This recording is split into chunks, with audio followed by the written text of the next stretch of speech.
Klabu ya Simba naweza nikasema kwamba wanaendelea kuwa na ukubwa zaidi kwa bara la Afrika. Wanataka kujiweka kitu tofauti, hasa kulingana na aina ya maendeleo ambayo wanaendelea nayo. Sasa tunafahamu kwamba siku chache zilizopita kwa upande wa klabu ya Simba waliingia mkataba wa miaka 5 ambao una thamani ya bilioni 38 na milioni 120 na laki 4 za Kitanzania na Jerut Investment Company kwa ajili ya mambo ya jezi. Maana kwamba hao ndio ambao watakuwa mahususi zaidi kwenye upande huo. Sasa licha ya mipango hiyo mikubwa ambayo ndani ya klabu ya Simba waliingia, ni kulingana aina ya mkataba ambao walikuwa nao. Sasa swala kubwa zaidi, wengi wakawa wanajiuliza kwamba je, basi ambalo limeahidiwa ni lini litafika ndani ya Tanzania?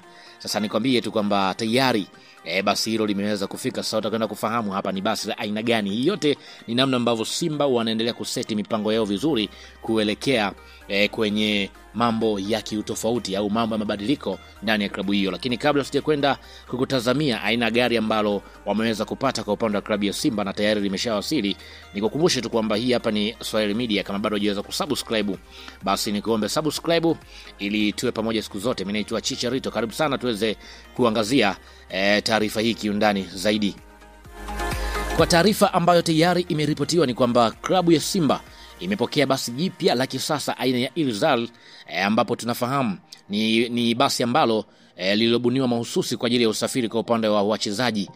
Basi hilo tayari limewasili rasmi nchini na limeanza kuzua gumzo kubwa mitandaoni kutokana na muonekano wake wa kuvutia na vifaa vya kisasa vilivyomo ndani yake.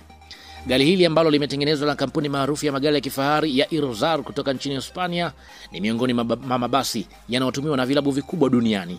Kwa kuwaletea wachezaji wao basi za aina hii, kwa upande wa klabu ya Simba wamejiweka kwenye ramani ya timu ambazo zinawekeza kwenye kiwango kikubwa katika miundombinu ya kisasa. Kwa upande wa muonekano wa nje, basi hili limepambwa kwa rangi na nembo ya kwa upande wa klabu ya Simba iliyong'arishwa na maandishi kwa upande wa klabu hiyo pamoja na mistari ya dhahabu inayoongeza hadhi na mvuto. Nembo ya klabu imechorwa kwa ustadi mkubwa, ikionekana kwa ukubwa katikati ya basi, huku magurudumu yake yakiwa na rim za kuvutia zaidi. Ndani ya basi ndipo kuna kuvutia zaidi. Basi hili lina uwezo wa kubeba wachezaji na benchi la ufundi kwa nafasi ya kutosha, likiwa na viti vya kisasa vya ngozi vyenye nafasi kubwa vinavyoweza ambavyo vinaweza kutumiwa wakati mwingine hata kwa upande wa kulala kwa upande wa mchezaji ambaye huenda akawa amechoka kwa namna yake. Lakini pia zaidi ya hayo, ndani ya basi hilo kitu cha ajabu zaidi, napenda tu kukwambia kwamba tayari lina choo ndani yake, lakini pia kwa namna ya kiutofauti lina friji, lakini pia na sehemu ya kupasha chakula. Hii inawapa wachezaji uhuru pia wa kula chakula chao safi na cha moto hata wakiwa safarini, jambo linalosaidia sana katika swala la lishe bora kwa upande wa wachezaji. Lakini pia sehemu ya mbele ya basi ambako dereva ukaa imebuniwa kwa teknolojia ya kisasa, ikiwa na mfumo wa GPS, kamera za pembeni kwa usalama wa kuendesha, huku mfumo wa breki wa dharura pamoja na mfumo wa kupoza na kupasha joto yani AC wa hali ya juu. Hii inaifanya safari kuwa tulivu na salama zaidi kwa kile ambaye yuko ndani humo. Kwa mujibu wa takwimu zilizopo, basi hili lina thamani inayokadiriwa kuwa na shilingi kwa yani thamani yake ni kama bilioni 1.2 ama bilioni 1.5 za Kitanzania, ikiwa ni pamoja na gharama ya ununuzi, usafirishaji na marekebisho ya ndani kulingana na mahitaji ya klabu.